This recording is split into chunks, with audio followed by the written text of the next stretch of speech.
10 सीटें जीतने जा रहे हैं। लाहौल हरियाणा प्रदेश के अंदर एक तरफा भारतीय जनता पार्टी की तरफ है।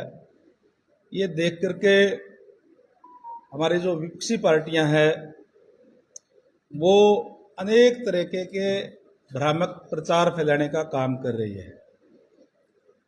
मुझे बड़ी हैरानी हुई ये भूपेंद्र सिंह हुड्डा जी के बयान देख करके और दूसरी विपक्षी पार्टियों के बयान देख करके कि भारतीय जनता पार्टी की सरकार पे संकट आ गया है, इस तरीके की बात आज वो लोग कर रहे हैं, जबकि उनके पास कोई पूरे नंबर है ही नहीं। अभी हमारे जो नए मुख्यमंत्री नायब सैनी जी है, उन्होंने मुख्यमंत्री बनते ही सबसे पहले हाउस के अंदर विश्वास मत हासिल करने का काम किया और उसके बाद अब जो घटनाक्रम हुए हैं, जिस तरीके के जो कांग्रेस पार्टी जो ओछे हथकंडे अपना करके प्रदेश की जनता को भ्रम में डालने का प्रयास कर रही है अपनी तरफ से।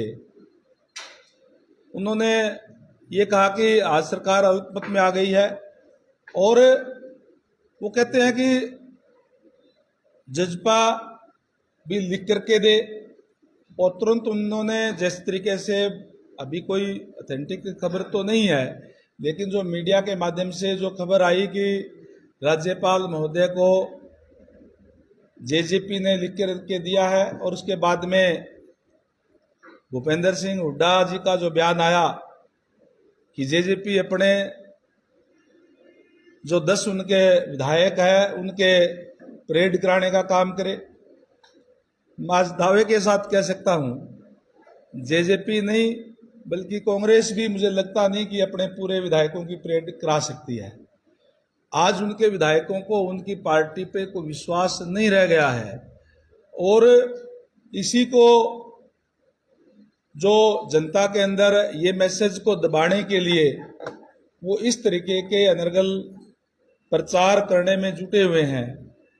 और विशेष रूप से हमारे विपक्षी लोग हैं, भूपेंद्र सिंह हुड्डा जी हैं, उनको भारतीय जनता पार्टी ने जो ओबीसी चेहरे को मुख्यमंत्री बनाने का काम किया है, आज उनको ये बात हजम नहीं हो रही, इसलिए इस टाइप की बात फैलाने का काम कर रहे हैं।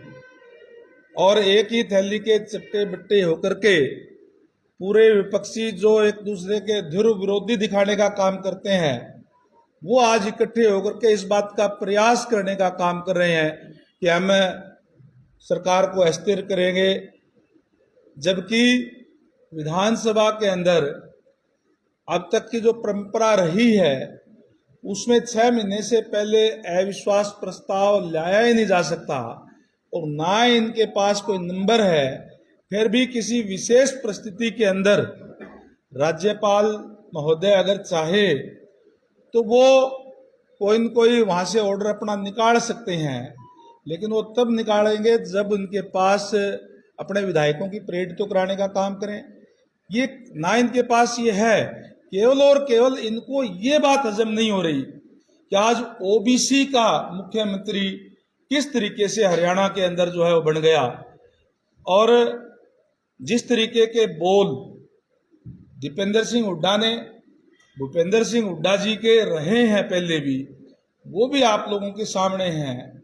जो हमारे जो बंटवारे का, जो देश का बंटवारा हुआ, उसकी त्रासदी झेल करके जो पंजाबी समाज किस तरीके से वहां आकर के यहाँ स्थापित अपने आप को करने का काम किया अपनी मेहनत से, उनके बारे में भी जिस तरीके से जब खट्टर साहब को मुख्यमंत्री बनाया गया था, उनके शब्द दोहराते हुए मुझे शर्म आती है। उन्होंने ये कहा कि जो खट्टर पट्टर है इनको हम उसी बिल के अंदर बांटने का काम करेंगे। इस तरीके की बात से इनकी मानसिकता जो झलकती है कि किस तरीके की मानसिकता इन कांग्रेस के लोगों की है ना केवल ये बल्कि कोई भी जो वर्ग के लोग हैं, चाहे एससी के हैं चाहे ओबीसी के हैं, इन लोगों को फूटी आंख नहीं सुहाते। इसीलिए इस तरीके की बात करने का काम ये लोग आज प्रेस के माध्यम से, मीडिया के माध्यम से करने का काम जो है वो कर रहे हैं। इनकी अपनी पार्टी के अंदर भी अशोक तंवर जी को प्रदेश का अध्यक्ष कांग्रेस का बनाया गया। क्या हालत उनकी की गई, आज भी उनके चोट के निशान उनके शरीर पर आपको मिल जाएंगे कि आपके अपने प्रदेश अध्यक्ष, क्योंकि वो दलित वर्ग से था इसलिए उनको वो सुहाया नहीं और उसके ऊपर हमला करवाने का काम इन लोगों ने किया। इसी तरीके से चाहे हमारी शैलजा जी हैं, वो पूरा कार्यकाल अपना निकाल गई प्रदेश अध्यक्ष के नाते, लेकिन उनको कोई कार्यकारिणी नहीं बनाने दी गई। इस तरीके की मानसिकता ये एससी के बारे में, ओबीसी के बारे में रखने वाले लोग हैं और ये सारी की सारी बातें आज प्रदेश की जनता के सामने आज आ रही हैं और प्रदेश की जनता भली भांति इनको इस बात को जानती है और इस चुनाव के अंदर वोट की चोट से इनको इस बात का एहसास कराने के काम हरियाणा प्रदेश की जनता जो है निश्चित तौर पर करने का काम करेगी। और जिस तरीके से 10 साल तक भूपेंद्र सिंह हुड्डा का राज इस प्रदेश के अंदर रहा, किस तरीके से त्रासदियां झेलने का काम ओबीसी ने, एससी ने किया, वो लोग आज तक भूले नहीं हैं। चाहे वो मिर्चपुर कांड हो, चाहे वो डाबड़ा कांड हो, चाहे वो बघाना कांड हो, अनेक इस तरीके के हमले उन पे करवाए गए। अनेक यहाँ तक कि उन लोगों को गांव छोड़ करके शहर में आना पड़ा। इस तरीके की त्रासदी झेलने का काम अपने प्रदेश के अंदर इन लोगों ने उनके साथ करने का काम किया। ये सारी बातें जो है प्रदेश की जनता के जहन के अंदर है, सारी बातों का उनको पता है। और आज मैं बड़े गर्व से कह सकता हूं कि जब से मनोहर लाल जी मुख्यमंत्री बने, 9.5 साल तक वो रहे, उसके बाद अब नायब सैनी जी हरियाणा प्रदेश की सरकार चला रहे हैं, एक भी हमला किसी एससी पे, ओबीसी पे, कहीं भी किसी कमजोर वर्ग पे इन 10 सालों के अंदर, लगभग 10 साल होने के हो गए, कभी भी कोई ऐसा कांड आपको जो है कोई नहीं मिलेगा कि इस तरीके की कोई घटनाएं हुई। कहीं भी कोई इस तरीके की कोई घटनाएं हुई तो उनके खिलाफ सख्त एक्शन लिए गए। किस तरीके से आरक्षण के नाम के ऊपर, चाहे वो किसान आंदोलन के टाइम पे भी जो इन लोगों ने, जो कांग्रेस के लोग हैं, उन लोगों ने जो दुकानदारों पे, व्यापारियों पर हमले करवाने का काम किया उस आंदोलन की आड़ के अंदर, वो भी हमारे व्यापारी वर्ग के लोग, शहर के लोग अच्छी तरीके से उसमें जानते हैं, अच्छी तरीके से उन लोगों को पता है। और इसलिए मैं समझता हूं कि आज ये जो पूरा वर्ग है, जो छत्तीस बिरादरी के लोग हैं, उनको सबको पता है और आज वो सारे के सारे भारतीय जनता पार्टी के साथ है और उनको एक बड़ी हार अपने सामने दिखते हुए इस तरीके के भ्रामक प्रचार फैलाने का काम ये कांग्रेस के लोग और विपक्षी पार्टी के लोग जो कर रहे हैं। और मैं समझता हूं कि जनता इनके भ्रामक प्रचारों के अंदर आने वाली नहीं है और आने वाले समय के अंदर इनको जो ये झूठ फैलाने का काम कर रहे हैं, इसको सबक सिखाने का काम प्रदेश की जनता 10 की 10 पार्लियामेंट की सीटें भारतीय जनता पार्टी को दे करके और 11वीं सीट जो विधानसभा की माननीय मुख्यमंत्री करनाल से लड़ रहे हैं, 11 कमल खिला करके और इनको जवाब देने का काम हरियाणा प्रदेश की जनता करेगी। रणबीर जी, जिस प्रकार से 90 एमएलए हरियाणा में, तो आपकी नियमावली क्या कहती है कि 3 कांग्रेस में चले गए, उनकी सदस्यता रद्द हो गई। रणजीत चौटाला जी ने बीजेपी ज्वाइन कर ली, उनकी सदस्यता रद्द हो गई। तो इसका अगर फ्लोर टेस्ट भी होता है तो किस तरह से इसका वो नियमावली की जाएगी? 83 में से, 86 में से, किस तरह से इनका? आप अपनी जानकारी अपडेट करें। अभी तक कोई भी विधायक कांग्रेस ज्वाइन उन्होंने नहीं की है और ना ही इस टाइप का हमारे पास कोई आया है। एज ए मैं डिप्टी स्पीकर भी कह सकता हूं विधानसभा में, और स्पीकर साहब के पास कोई भी ऐसी कोई जानकारी किसी भी विधायक की नहीं आई है कि वो कोई दूसरी पार्टी के अंदर शामिल हुए हैं। मीडिया के माध्यम से ये आया कि उन्होंने कांग्रेस को अपना समर्थन दिया है। चुनाव के अंदर हर कोई दे सकता है, वो दिया है नहीं दिया है, किस तरीके से दिया है, क्या उसके अंदर किया गया है, हॉर्स ट्रेडिंग की गई है या क्या किया गया है, वो तो वही जाने, लेकिन इसके अंदर कोई पार्टी ज्वाइन किसी ने नहीं की है। दुष्यंत चौटाला ने अपने जब पहले अविश्वास प्रस्ताव लाया गया था तो विधायकों को अब्सेंट रहने पर नोटिस जारी किए थे। अब वो राज्यपाल जी को लेटर लिख करके कह रहे हैं कि प्रोटेस्ट करें। देखिए, राज्यपाल जी को कहें, लेकिन वो नंबर तो दिखाने का काम करें। जो वो कह रहे हैं कि हम जजपा की तरफ से कह रहे हैं कि वो ये भी बताने का काम करें आज जजपा के कितने मेंबर उनके पास हैं, ये भी वो बताने का काम करें। जब उन्होंने कहा था अपने विधायकों को कि इस विधानसभा स्तर के अंदर जाना ही नहीं, और वो उस टाइम भी 5 विधायक विधानसभा के अंदर गए थे, तो फिर उनके साथ है कहाँ पे? आज उनके पास उनके नेतृत्व के अंदर वो विश्वास खो चुके हैं। कई विधायकों के बयान आ चुके हैं, आपके मीडिया के माध्यम से ही हमने सुना, उनको देखने का काम किया। तो आज उनके नेतृत्व को स्वीकार उनके ही विधायक जो नहीं कर रहे हैं, तो किस तरीके का फ्लोर टेस्ट की बात वो कर रहे हैं, मुझे समझ से बाहर है। जी, अभी आपने 2 बातों का जिक्र किया, मिर्चपुर कांड और बगाना कांड। क्या बीजेपी हरियाणा में जातिगत कभी राजनीति करेगी?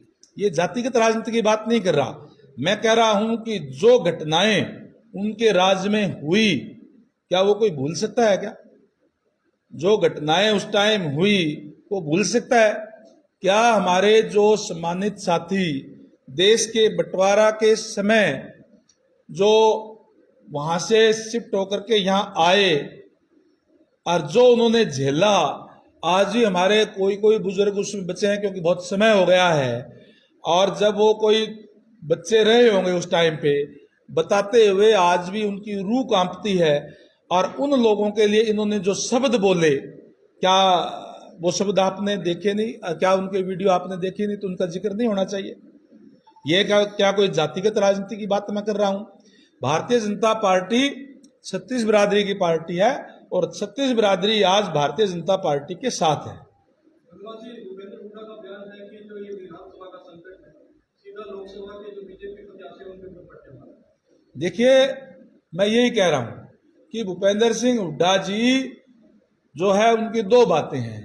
एक तो उनको जो सामने हार दिख रही है उसको भ्रामक प्रचार करने का काम कर रहे हैं, और एक भारतीय जनता पार्टी ने जो ओबीसी का सीएम बनाया है वो उनको पचा नहीं पा रहे कि हरियाणा प्रदेश के अंदर ओबीसी का सीएम कैसे बन गए। हरियाणा प्रदेश के अंदर पहले भी उनकी जो मानसिकता थी, उन्होंने जो बयान दिया पंजाबी समाज के प्रति, वो भी आप लोगों ने देखा होगा, वो भी ये पचा नहीं पा रहे थे कि ये किस तरीके से आज प्रदेश का नेतृत्व कर रहे हैं। प्रदेश का नेतृत्व प्रजातंत्र के अंदर जो जनता चाहती है वो करता है, और आज जनता भारतीय जनता पार्टी के साथ है। उन्होंने उनको सौंपने का काम किया है। ये काम भूपेंद्र सिंह हुड्डा का या दूसरी विपक्षी पार्टियों का नहीं है। साथ साथ ये कहना है कि दुष्यंत चौटाला अपने विधायकों की परेड करा रहे हैं, क्या है कांग्रेस और बीजेपी? उनको अपने आप पे, इसका मतलब उन पे विश्वास नहीं है। उन्होंने पहले कहा कि आप लिख के दीजिए, लिख के दे दिया, उसके लिए इकट्ठे हो रहे हैं। आप परेड कराएंगे कहां से?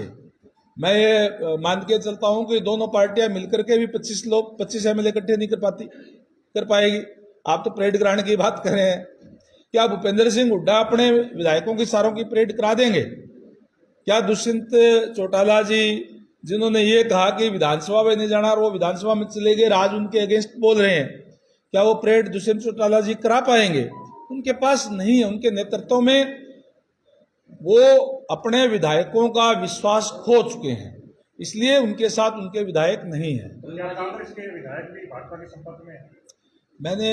मुझे नहीं पता कि संपर्क में है या नहीं है, मैं ये नहीं कह रहा, लेकिन हम देख रहे हैं कि कांग्रेस के अंदर जिस तरीके की गुटबाजी है, जो भूपेंद्र सिंह हुड्डा जी जो अपने विधायकों के जो उनके वोट पोल जो है वो पूरे के पूरे राज्यसभा के नहीं करा पाए, क्या वो फ्लोर टेस्ट करा पाएंगे? आप ही बता दीजिए, मैं आपसे ही पूछता हूं। सर आप डिप्टी स्पीकर हैं, आपसे ज्यादा आंकड़ों का खेल कोई नहीं जानता। आज मतलब कितने आंकड़े हैं बीजेपी के पास? पूरे के पूरे आंकड़े जो विश्वास मत हासिल किया था, आज भी एज इट इज वही स्थिति है, उसके अंदर कोई बदलाव नहीं है। 43 से ज्यादा तो गिनती होगी, है जी, 43 से ज्यादा गिनती होगी, लेकिन 45 मैं कहता हूं कि आज भी राज्यपाल जी अगर आदेश देंगे तो निश्चित रूप से हम विश्वास मत भी हासिल करेंगे। लिस्ट आप जारी कर सकते हैं। 45 लोगों की लिस्ट जारी कर सकते हैं कौन कर दे? जो आपके साथ। हमें करने की क्या? हमने तो विश्वास मत हासिल किया विधानसभा के अंदर, अभी जस्ट रिसेंटली। ये जारी करे भूपेंद्र सिंह हुड्डा जी, जारी करे दुष्यंत चौटाला जी, विपक्षी पार्टी जिनके पास कितने विधायक हैं, वो जारी करे। हमें जारी करना, हमने तो जारी कर दिया ना। हमने तो अपनी लिस्ट जारी करके नहीं, लिस्ट ही जारी नहीं की, विधानसभा के अंदर वोटिंग करके, विधानसभा के अंदर हाथ खड़े करवा करके, और हमने अपना विश्वास मत हासिल करने का काम किया। हम किस बात की जारी कर दें? सर इनेलो ने राष्ट्रपति शासन लागू किए जाने की मांग की। अब इनेलो भी क्या कह रही है,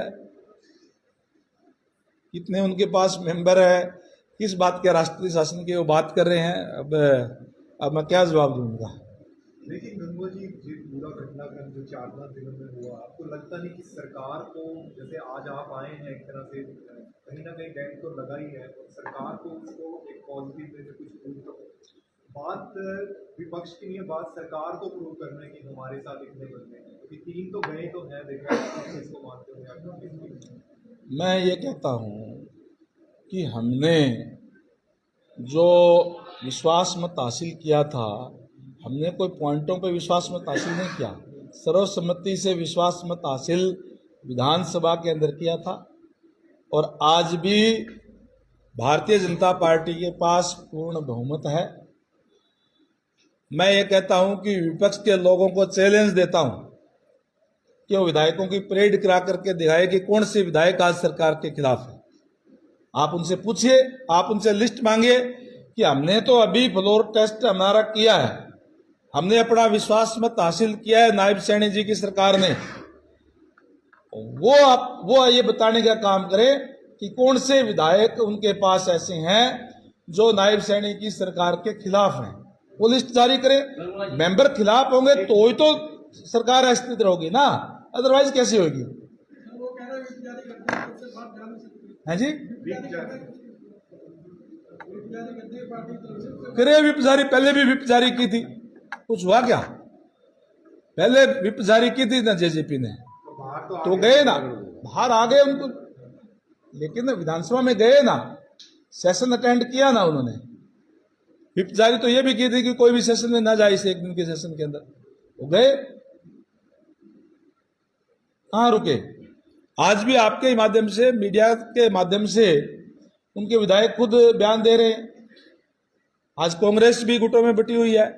मैं कह रहा हूं कि कांग्रेस के लोग अपने विधायकों से राज्यसभा की वोट नहीं डलवा पाए, तो वो क्या नायब सैनी जी की सरकार को अस्थिर करा पाएंगे? ये पहले ही बोल देते आप। मैं तो कह रहा हूं ना, जो कांग्रेस पार्टी, आप जेजेपी की छोड़िए, जो कांग्रेस पार्टी गिनती के वोट होते हैं 31 से, वो नहीं डलवा पाए, और वो कहते हैं कि हम नायब सैनी जी की जो चट्टान की तरह मजबूत है, उस सरकार को अस्थिर करने की बात वो कर रहे हैं। केवल और केवल, जैसे मैंने पहले कहा, उनको ये बात हजम नहीं हो रही कि किस तरीके से आज ओबीसी का एक युवा नेता जो प्रदेश को चलाने का काम कर रहा है, ये इन लोगों को ये बात हजम नहीं हो पा रही, केवल इसलिए, और इनका जो वोट बैंक जो खिसक चुका है, उसको कहीं न कहीं जनता के अंदर एक भ्रामक प्रचार फैलाने के लिए इस टाइप की बात ये लोग कर रहे हैं। गंगा जी, जो 3 विधायक कांग्रेस की तरफ ने बयान दिया है, और जो 2-3 दिन से मीडिया में खबर चल रही है, इससे जो वोटरों में उथल पुथल हुई है, उससे बचने के लिए बीजेपी ने आज ये मान लो स्पष्टीकरण की- मैं जो बात आपसे मीडिया से रूबरू हो रहा हूं वो इस बात के लिए हो रहा हूं कि किस तरीके से किस ओछी मानसिकता से आज हमारे विपक्ष के लोग बिना कुछ उनके पास हुए, बिना कुछ उनके पल्ले मेंबर नहीं होते हुए भी इस तरीके का जो भ्रामक प्रचार फैलाने का काम कर रहा है, मैं वो आपके सामने क्लियर करने के लिए आया हूं। लोकसभा चुनाव में कांग्रेस इसका फायदा उठाना चाहती है, इस तरह की चीजें करती है। प्रदेश की जनता जानती है कि किस तरीके के इन लोगों ने अपने राज्य के अंदर कारनामे करने का काम किया था, चाहे वो व्यापारियों के साथ, एससी के साथ, ओबीसी के साथ, लोगों की सारी बातें जहन के अंदर है। किस तरीके से ओबीसी के लोगों के साथ इन्होंने बैकलॉग, जब भी इनका सरकारी सेवाओं के अंदर जब भी कोई आती थी नौकरियां, तो 2-4 नाम देकर के उसके बाद एक छोटी सी लाइन लिखी आती थी कि योग्य उम्मीदवार ना मिलने के कारण ये पद रिक्त छोड़े जाते हैं। ये बात ओबीसी के लोग भूले नहीं है। किस तरीके से जो जन्मजात स्किल्ड जो लोग होते हैं, जो कोई अपने हाथ से काम करने वाले लोग हैं, उन लोगों को अयोग्य घोषित करने का काम किया। और उन्हीं लोगों ने जब माननीय मनोहर लाल जी की सरकार आई तो न केवल बैकवर्ड के कोटे में बल्कि टॉप में जाकर के और जनरल कोटे के अंदर भी उन्होंने अपना स्थान बनाने का काम किया। क्या पहले वो अयोग्य थे और अब ज्यादा योग्य हो गए? आज उनको ट्रांसपेरेंसी के हिसाब से उनको एक मौका दिया गया है अपना हुनर दिखाने के लिए, अपने कौशल दिखाने के लिए। इसलिए उन्होंने दिखाने का काम किया है कि हम किसी भी क्षेत्र में पीछे नहीं हैं। लेकिन इन लोगों को, जैसे मैंने पहले कहा, ये लोग तो ओबीसी के लोगों को सरकारी नौकरियों के अंदर ही बैकलॉग छोड़ दिया करते थे। मुख्यमंत्री कहां देखने को कहा इनको बर्दाश्त होता है, इसलिए इस टाइप की बात करने का काम ये लोग कर रहे हैं। सर, आज की प्रेस वार्ता में आपने काफी बार ओबीसी का नाम लिया है। क्या ये चुनाव ओबीसी वर्सेस जनरल का करना? मैंने कहा कि छत्तीस बिरादरी का चुनाव नहीं सर, है, लेकिन जिन लोगों के साथ जातियां हुई, जिन लोगों के साथ उन्होंने कहा उसकी बात तो आएगी। मैंने पंजाबी समाज की भी बात कही, क्या मैंने बिना हुई बात कही है?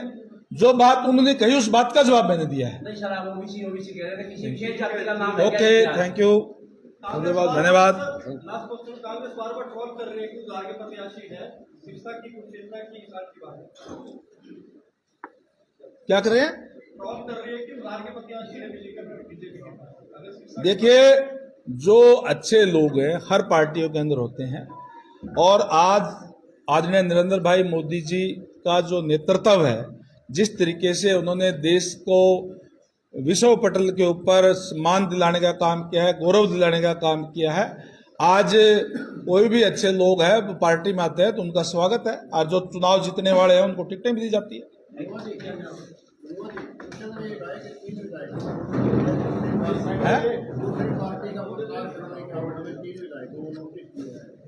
किसने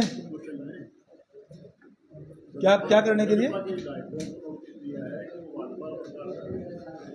देखिए, नोटिस वो दे सकते हैं, नोटिस दे के क्या करेंगे? नोटिस दे करके वो यही कर सकते हैं कि अपनी पार्टी से निकाल सकते हैं। पार्टी अगले दिन पहले छोड़ रखी है, नोटिस उन्होंने देखा पहले, वो क्या देंगे?